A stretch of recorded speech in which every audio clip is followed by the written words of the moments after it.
Hey guys, welcome back to my YouTube channel. ನೀವು ನೋಡ್ತಾ ಇದ್ರೆ ಹರ್ಷ ಸ್ಟೋರೀಸ್ ಅಂತ. ಟಾಪ್ 5 ಕ್ರಿಕೆಟ್ ಅಪ್ಡೇಟಿಂಗ್ ಎಲ್ರಿಗೂ ಸ್ವಾಗತ ಸುಸ್ವಾಗತ. With making any delay straight away update ಹೋಗೋಣ. ಅದಕ್ಕಿಂತ ಮುಂಚೆ ಯಾರೆಲ್ಲ ನನ್ನ ಚಾನಲ್ನ ಮೊದಲೇ ಟೈಮ್ ವಿಸಿಟ್ ಮಾಡ್ತಾ ಇದ್ದೀರಾ, ಪ್ಲೀಸ್ ಸಬ್ಸ್ಕ್ರೈಬ್ ಮಾಡ್ಕೊಳ್ಳಿ. ಅದೇ ರೀತಿ ಈ ವಿಡಿಯೋ ಇಷ್ಟ ಆದರೆ ಲೈಕ್, ಶೇರ್ ಹಾಗೂ ಕಮೆಂಟ್ ಮಾಡೋದನ್ನ ಮಾತ್ರ ಮರಿಬೇಡಿ. ಮೊದಲನೇ ಅಪ್ಡೇಟ್ ಏನಂತ ಹೇಳಿದ್ರೆ, ಈಗ ನಿನ್ನೆ ಸದ್ಯದಲ್ಲಿ ಇವತ್ತು ಮಧ್ಯಾಹ್ನಕ್ಕೆ ಅನೌನ್ಸ್ ಮಾಡಿದ್ದು BCCI ಇಂಡಿಯನ್ ಕ್ರಿಕೆಟ್ ಟೀಮ್ ಇಂದ ಬಂದಿದೆ ಅಪ್ಡೇಟ್. ಏನಂತ ಹೇಳಿದ್ರೆ, ಮುಂದಿನ ವರ್ಷ ವರ್ಲ್ಡ್ ಟೆಸ್ಟ್ ಚಾಂಪಿಯನ್ಶಿಪ್ ಆದ ನಂತರ ಒಂದು ಸೀರೀಸ್ ಇದೆ, ಅದು ಇಂಗ್ಲೆಂಡ್ ಜೊತೆನೆ. ಇಂಗ್ಲೆಂಡ್ ಅಲ್ಲಿ ಆಗುವ ಸೀರೀಸ್ ಅನ್ನ ಈಗ ಪ್ರಕಟ ಮಾಡಿದೆ. ಅದು ವುಮೆನ್ಸ್ ಹಾಗೂ ಮೆನ್ಸ್ ಎರಡು ಟೀಮ್ ಅಂದು ಕೂಡ ಶೆಡ್ಯೂಲ್ ಈ ರೀತಿ ಇದೆ. ಫಸ್ಟ್ ಟೆಸ್ಟ್ ಅಂತೂ 20ರಿಂದ 24 ಜೂನ್ ನಲ್ಲಿ ಹೆಡ್ಗ್ಲಿನಲ್ಲಿ ಆಗ್ತಾ ಇದೆ. ಅದೇ ರೀತಿಯಾಗಿ ಎರಡನೇ ಟೆಸ್ಟ್ ಸೆಕೆಂಡ್ ಜುಲೈಯಿಂದ 6th ಜುಲೈ ತನಕ ಎಡ್ಜ್ಬಾಸ್ಟನ್ ಅಲ್ಲಿ ಆಗ್ತಾ ಇದೆ. ಅದೇ ರೀತಿಯಾಗಿ ಮೂರನೇ ಟೆಸ್ಟ್ 10th ಜುಲೈಯಿಂದ 14th ಲಾರ್ಡ್ಸ್ ಅಲ್ಲಿ ಆಗ್ತಾ ಇದೆ. ಅದೇ ರೀತಿಯಾಗಿ ನಾಲ್ಕನೇ ಟೆಸ್ಟ್ 23ರಿಂದ 27 ಜುಲೈ ಓಲ್ಡ್ ಟ್ರಾಫರ್ಡ್ ಅಲ್ಲಿ ಆಗ್ತಾ ಇದೆ. ಅದೇ ರೀತಿಯಾಗಿ ಕೊನೆಯ ಟೆಸ್ಟ್ ಅಂತೂ 31 ಜುಲೈಯಿಂದ 4 ಆಗಸ್ಟ್ ತನಕ ಓವೆಲ್ ಅಲ್ಲಿ ಆಗ್ತಾ ಇದೆ. ಇದು 9 ತಿಂಗಳ ಮುಂದಿನ 9 ತಿಂಗಳ ನಂತರ ಬರುವ ಟೆಸ್ಟ್ ಸೀರೀಸ್ ಆಗಿದೆ, WTC ಫೈನಲ್ ನಂತರ. ಇದರಲ್ಲಿ ರೋಹಿತ್ ಶರ್ಮಾ ಇರ್ತಾರೋ ಇರಲ್ವೋ, ಯಾಕಂತ ಹೇಳಿದ್ರೆ WTC ಫೈನಲ್ ಗೆದ್ರಂತೂ ರೋಹಿತ್ ಶರ್ಮಾ ರಿಟೈರ್ಮೆಂಟ್ ಕೊಡುವ ಸಾಧ್ಯತೆನೇ ಹೆಚ್ಚಿದೆ ಅಂತ ಅನಿಸ್ತಿದೆ. ಯಾಕಂತ ಹೇಳಿದ್ರೆ ನೆಕ್ಸ್ಟ್ ಜನರೇಷನ್ಗೆ ಅವರು ಸುಗಮವಾಗಿ ಮಾಡ್ಲಿಕ್ಕೆ ಅವರು ಕ್ಯಾಪ್ಟನ್ಸಿನ ಇಳುವ ಸಾಧ್ಯತೆ ಇದೆ. ನಂಬಕ್ ಬರುವುದಿಲ್ಲ, ಯಾಕಂತ ಹೇಳಿದ್ರೆ ವರ್ಲ್ಡ್ ಟೆಸ್ಟ್ ಚಾಂಪಿಯನ್ಶಿಪ್ಗೆ ಅಲ್ಲೇ ಹೋಗಿರೋದ್ರಿಂದ, ಇಂಗ್ಲೆಂಡ್ ಅಲ್ಲೇ ಹೋಗಿರೋದ್ರಿಂದ ಅಲ್ಲೇ ಮುಗಿಸ್ಕೊಬಂದು ಇದು ಲಾಸ್ಟ್ ಸೀರೀಸ್ ಆದ್ರೂ ಆಗಬಹುದು ರೋಹಿತ್ ಶರ್ಮಾದು ಅಂತ ಹೇಳ್ತಿದೆ. ಅದೇ ರೀತಿಯಾಗಿ ವುಮೆನ್ಸ್ದು ಈ ರೀತಿ ಇದೆ. ಮೊದಲಿಗೆ 3 ODI ಹಾಗೂ 5 T20 ಸೀರೀಸ್ಗಳು ವುಮೆನ್ಸ್ದು, ಅದು ಇಂಗ್ಲೆಂಡ್ ಟೂರಲ್ಲೇ ಅವ್ರಿಗೂ ಇದೆ. ಅದು ಯಾವಾಗ ಫಸ್ಟ್ ODI ಅಂತೂ 16th ಜುಲೈಯಿಂದ ಶುರು ಆಗುತ್ತೆ.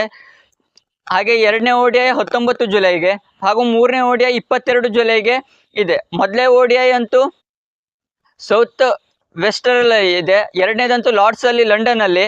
ಅದೇ ರೀತಿಯಾಗಿ ಕ್ರಿಸ್ಟ್ ಸ್ಟ್ರೀಟ್ ರೋಡಲ್ಲಿ ಇದು ಆಗ್ತಾ ಇದೆ. ಅದೇ ರೀತಿಯಾಗಿ T20 ಸೀರೀಸ್ ಈ ರೀತಿ ಇದೆ.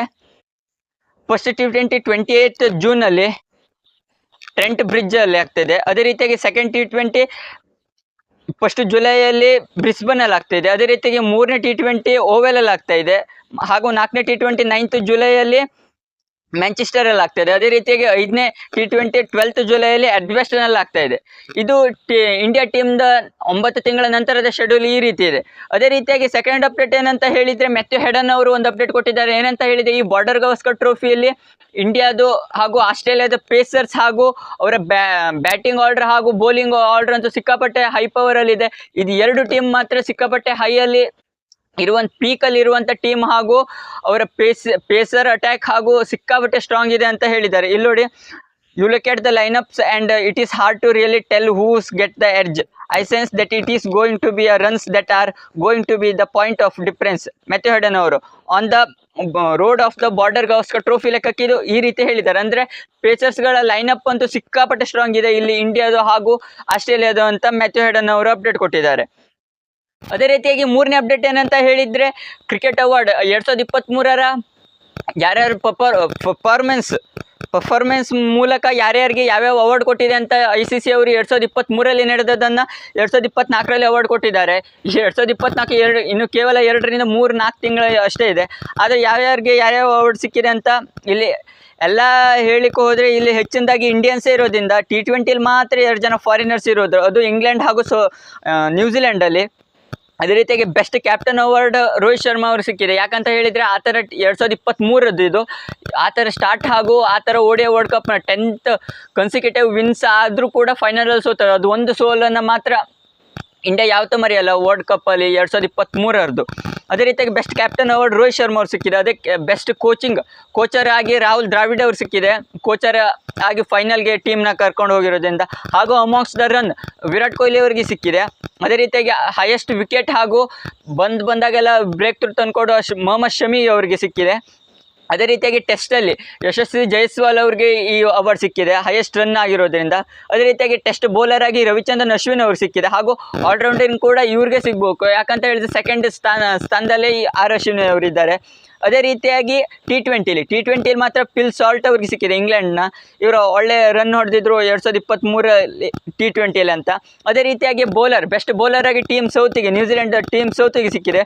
ಅದೇ ರೀತಿಯಾಗಿ ವುಮೆನ್ಸ್ ಕ್ರಿಕೆಟಲ್ಲೂ ಸಿಕ್ಕಿದೆ. ಸ್ಮೃತಿ ಮಂದಾನ, ದೀಪ್ತಿ ಶರ್ಮಾ, ಹರ್ಮನ್ ಪ್ರೀತ್ ಕೌರ್ ಹಾಗೂ ಶ್ರೇಯಸ್ ಅಯ್ಯರ್ಗೂ IPL ಟೈಟಲ್ ವಿನ್ ಆಗಿರೋದ್ರಿಂದ ಶ್ರೇಯಸ್ ಅಯ್ಯರ್ಗೂ ಸಿಕ್ಕಿದೆ. ಶಿಪಾಲಿ ವರ್ಮಾ ಹಾಗೂ ಬೆಸ್ಟ್ BCCI ಸೆಕ್ರೆಟರಿ ಆದಂಥ ಜೈಶಾ ಅವರಿಗೆ ಸಿಕ್ಕಿದೆ ಬೆಸ್ಟ್ ಸೆಕ್ರೆಟರಿ ಆಗಿ ಸೇವೆ ಸಲ್ಲಿಸಿದ್ರಿಂದ. ಇದು ಜೈಶಾ ಅವ್ರಿಗೆ ಸಿಕ್ಕಿದೆ. ಅಪ್ಡೇಟ್ ನಂಬರ್ 4 ಹೋಗೋದಾದರೆ ರೋಹಿತ್ ಶರ್ಮಾ ಅವರಿಗೆ ಪ್ರೆಸ್ ಕಾನ್ಫರೆನ್ಸಲ್ಲಿ ಅವಾರ್ಡ್ ಫಂಕ್ಷನಲ್ಲಿ ಕೇಳಿದ್ರಂತೆ ನಿಮಗೆ ಈ ಥರ ವಿನ್ ಆಗಲಿಕ್ಕೆ ಯಾರು ಕಾರಣ ಅಂತ.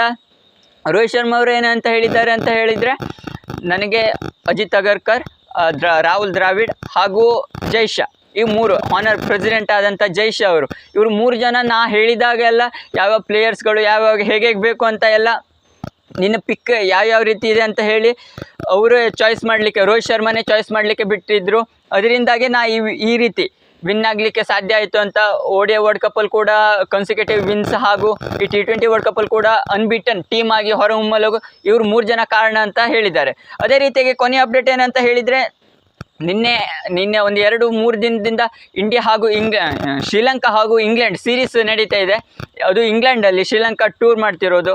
ಅದರಲ್ಲಿ ಸಿಕ್ಕಾಪಟ್ಟೆ ಲಾಸ್, ಅಂದರೆ ಶ್ರೀಲಂಕಾ ಸಿಕ್ಕಾಪಟ್ಟೆ ಲಾಸ್, ಬ್ಯಾಟಿಂಗ್ ಆರ್ಡ್ರಲ್ಲಿ ಸಿಕ್ಕಾಪಟ್ಟೆ ವೈಫಲ್ಯ ಅನುಭವಿಸಿದ್ರು ಕೂಡ ನಂಬರ್ 9ನಲ್ಲಿ ಬಂದ್ಕೊಂಡು ಮಿಲಂತ್ ರತ್ನವ ಯಾಕೆ ಅಂತ ಹೇಳೋರು 72 ರನ್ಗಳನ್ನು ಹೊಡೆದಿದ್ದಾರೆ. ಇದು ಇಲ್ಲಿವರೆಗಿನ ಹೈಯೆಸ್ಟ್ ಸ್ಕೋರ್ ಆಗಿದೆ, ನಂಬರ್ 9th ಪೊಸಿಷನಲ್ಲಿ ಬಂದು.